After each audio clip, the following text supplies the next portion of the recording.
न वित्तं न बलं वीरं त्वमेक सहचारकः। बस तुम ही एक सहचरी हो मेरे, सहचर हो मेरे। मैं क्रोध भी करूं तो किस पर करूं? कोपम करोम्यहम अद्य।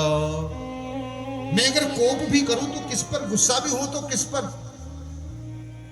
ले दे के एक तुम ही तो मेरे साथ हो, और पता लगा मैंने तुम्हारे ऊपर क्रोध किया, पता लगा तुम भी साथ छोड़कर चले गए, फिर मेरा क्या होगा? एक बात कहे, जब जीवन में दुख कष्ट होता है ना, उस समय ऐसा मन करता है कोई अपना हो अपने साथ। आज कहते हैं लक्ष्मण, आपदि संपदि तुल्या धैर्यात् भवन्ति ते धीरा। जब विपत्ति जीवन में आती है, आपत्ति जीवन में आती है लक्ष्मण, मैं एक बात समझ रहा हूं, उस समय जो सबसे बड़ा मित्र होता है वह धैर्य होता है। बस धैर्य नहीं खोना चाहिए, बस यही धैर्य ने मुझे अभी तक बचा के रखा है। देखो हमारे लिए भी है, जीवन में कितनी ही विपत्ति क्यों ना आ जाए, कितनी ही सब परेशानी क्यों ना हो जाओ, लेकिन धैर्य को न छोड़ो। आज राम जी कहते हैं लक्ष्मण, संयोगो वियोगश्च। ये मिलन और बिछुड़ना, संयोग और बिछुड़न, ये तो चलता रहता है जीवन में। कभी कोई मिलता है, कभी कोई बिछुड़ता है। एक बात याद रखिएगा आप लोग भी, जो आपको आज मिला है कल वो आपके साथ रहेगा, गारंटी नहीं है। इसलिए देख लो ना आप लोग, बचपन में हमारे साथ कोई और ही था, जवानी में कोई और ही था, बीच में कोई और ही था, अभी कोई और ही आके खड़ा हो गया साथ में।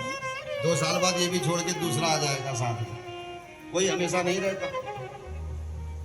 अच्छा आपको एक बात और बताऊं, इसलिए व्यक्ति को अपनी गुप्त बातें प्रकट नहीं करनी चाहिए किसी के सामने। क्यों? क्योंकि अगर वो छोड़ के जाएगा तो तुम्हारे गुप्त बातों से तुम्हारी पोल खोल सकता है, तुम्हें पीछे ला सकता है वो। ये चर्चा परसों की थी, बड़ी सुंदर चर्चा थी। क्यों? क्योंकि आज तुम्हारी उसके साथ घुट रही है, कल घुटेगी, जरूरी नहीं है। आज तुम्हारी उसके साथ बन रही है, कल बनेगी, जरूरी नहीं है। उस समय वो तुम्हारा गलत फायदा उठा सकता है। आज राम जी कह रहे हैं, सयोगो विप्रयोगाश्च तथा काले समाचितम् संयोगो विभविष्यन्ति गुणेरोपो न पद्यते। आज राम जी जब रो रहे थे, बहुत विलाप करते हैं। ये जो पूरा अध्याय है ना महाराज, बड़ा खतरनाक अध्याय है देवी भागवत। इतने में ऊपर से नारद जी निकल रहे थे। नारद जी ने देखा राम जी रो रहे हैं, लक्ष्मण के सर कंधे पर सर रख करके। तुरंत नारद जी नीचे उतरे। नारद जी को जैसे ही राम जी ने देखा है, सारी चर्चा हुई है। आज राम जी नारद जी के सामने रोने लगे और नारद जी से कहा, आप तो संत हैं, कोई उपाय बताइए ना, मैं इस समस्या से बाहर निकलूं। नारद जी, मेरी पत्नी का हरण हो गया है, और आपको एक बात बताऊं, मुझे पता है रावण ले गया है, लेकिन मैं फिर भी कुछ नहीं कर सकता। मेरे बल में नहीं है रावण से लड़ पाना। नारद जी कहते हैं, प्रभु आपसे एक बात कहूं, आपका तो जन्म ही हुआ है रावण को मारने के लिए। प्रभु आप सीता की चिंता न करिए। राम जी ने कहा, कैसे न करूं? जब हम अयोध्या में रहते थे, सीता बिना मेरे भोजन नहीं किया करती थी। पहले मुझे खिलाती थी, फिर भोजन करती थी। अब उसके पास मैं नहीं हूं तो वो भोजन क्या करती होगी, मुझे चिंता हो रही है। तब नारद जी कहते हैं, प्रभु सुनिए, इंद्र ने सोने के पात्र में कामधेनु का दूध उनके लिए भेजा है, जिसको पी करके मां निश्चिंत हो गई है। एक बात आपसे कहूं प्रभु, जब तक आपको मां सीता मिलेगी नहीं, तब तक उन्हें अब भूख और प्यास लगने वाली नहीं। इसीलिए आपने देखा होगा पूरी रामायण में मां सीता अशोक वाटिका में जब पहुंचती है कुछ नहीं खाती, कुछ नहीं पीती। क्यों? क्योंकि सोने के कलश में रख करके दूध इंद्र ने भेजा है कामधेनु का। कहा प्रभु आपसे एक बात कहूं, आप नवरात्रि का व्रत करिए, क्योंकि ये जो सीता है ना, आपको भले ही लगता हो आपकी पत्नी है, लेकिन मैं आपको एक बात याद दिलाऊं, पूर्व जन्म में एक तपस्वी की पुत्री थी, ये तपस्या कर रही थी। पूर्व जन्मनि वैदेही मुनि पुत्री तपस्विनी रावणेन वने दृष्टा पश्यन्ति शुचिस्मृता। ये वन में तपस्या कर रही थी, रावण निकल रहा था, देख करके पकड़ लिया और बोला मुझसे विवाह करो। तब उस मुनि पुत्री ने उस समय हाथ झटका करके रावण से पल्ला झाड़ा और उससे कहा, रावण ये वन भी वही होगा, तू भी वही होगा, मैं भी वही होंगी, तेरे मृत्यु का कारण मैं ही बनूंगी। इतना कहा और उसने अपने देह को वही खत्म कर दिया, समाप्त कर दिया। और प्रभु जानते हैं वही मुनि की बेटी सीता बनकर के पैदा हुई है, और आज रावण ने फिर उसका हाथ पकड़ लिया है, तो रावण अपनी काल को लेकर के गया है। प्रभु रावण तो कब का मर जाता, लेकिन सीता चाहती है रावण को मारने का गौरव तुमको प्राप्त हो। इसलिए जानते हैं वो जब भी रावण से बात करती है ना, एक तिनके की आड़ में करती है। क्यों? क्योंकि अगर सीता अगर सीधे रावण को देखेगी तो रावण भस्म हो जाएगा, क्योंकि ये आदि शक्ति है। आदि शक्ति जेहि जग उपजाया, जिसने सारे संसार को रचा है, पाल रही है, पोस रही है, ये आदि शक्ति है। अगर ये सीधे रावण को देखे तो रावण तो उसी समय नष्ट हो जाएगा। प्रभु बस वो तिनका उठाकर क्यों इशारा करती है, ताकि आप उसे मारे।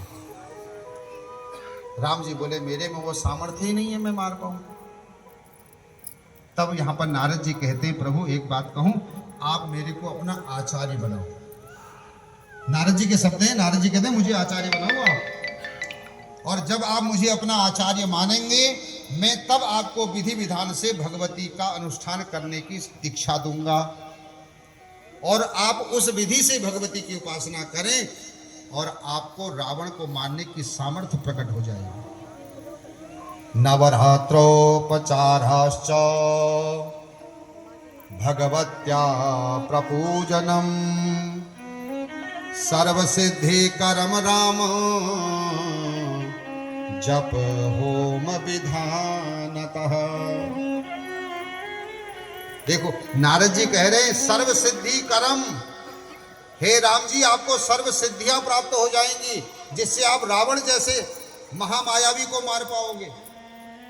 एक बात बताएं, भगवती का उपासक अगर है और सही तरीके से अगर जप कर रहा है, होम कर रहा है, क्योंकि यहाँ पर दोनों का नाम ले रखा है, जप होम विधानतः, विधि विधान के साथ अगर जप कर रहा है, होम कर रहा है, तो उसको सर्व सिद्धियां प्राप्त हो जाती है, जिससे वह कुछ भी करने में संभव हो जाता है। आज कहा राम जी, सुखिना राम कर्तव्यम नवरात्र व्रतम शुभम। हे राम जी आप नवरात्रि के व्रत करिए, आपको सुख मिलेगा। विशेषेण कर्तव्यम पुंसा कष्ट गते नवे। एक बात बताएं, साधारण पूजन की विधि अलग है, विशेष पूजन की विधि अलग होती है। भगवती का पूजन 3 प्रकार से होता है, एक साधारण है, एक मध्यम है, एक उत्तम है। सात्विक पूजन में भी 3 विधान है भगवती के, और 3 विधान भगवती के राजस पूजन में हैं, और 3 ही विधान भगवती के तामस पूजन में हैं, जिसको हम तंत्र विद्या कहते हैं या फिर 10 महाविद्या कहते हैं। ये जो 10 महाविद्याओं का पूजन होता है ना, इसका विधान ही अलग है पूरा, ये साधारणतया नहीं हो पाता। आज कहा अमो निजा वरा नारी त्यक्त्वा देह जवागिनी कामधेनोपयः पात्रे कृत्वा मध्यवता स्वयं। इसलिए सीता की चिंता छोड़ दीजिए, क्योंकि उन्होंने कामधेनु का दूध पी लिया है। अब आप निश्चिंत रहिए, आपका जन्म ही रावण को मारने के लिए हुआ है। अच्छा, एक बात और कहे आपसे, राम जी को नारद जी ने बताया तुम्हारा जन्म का हेतु क्या है, कारण क्या है। हमारे जन्म का कारण भी हमको कोई संत ही बताएगा, कोई सदगुरु ही बताएगा,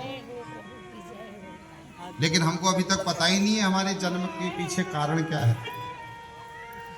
ये खाने पीने सोने इंद्रिय सुख भोगने के लिए हमारा जन्म नहीं हुआ भैया,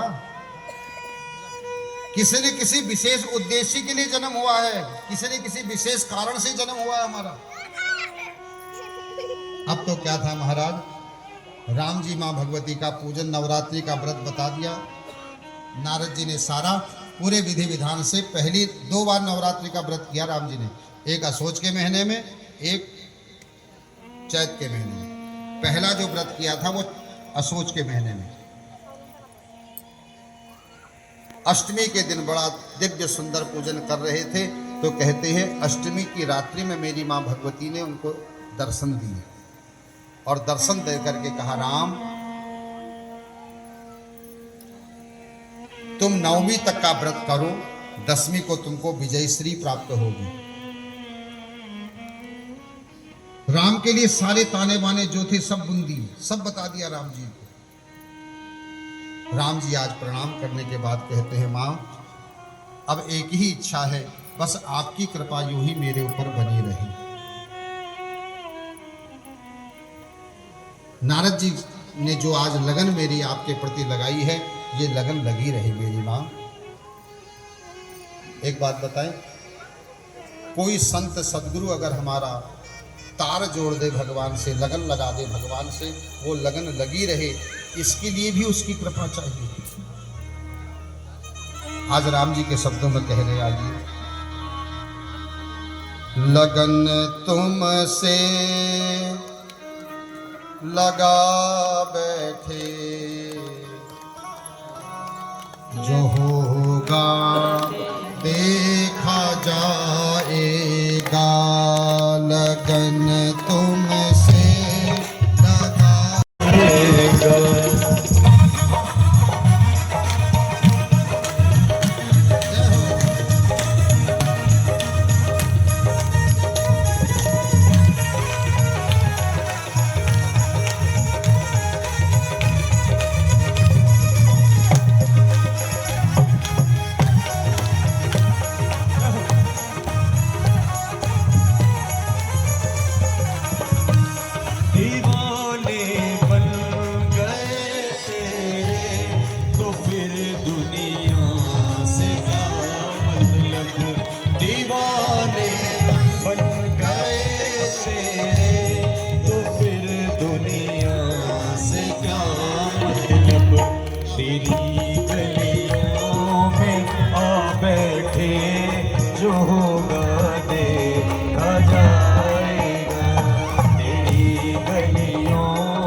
जैसा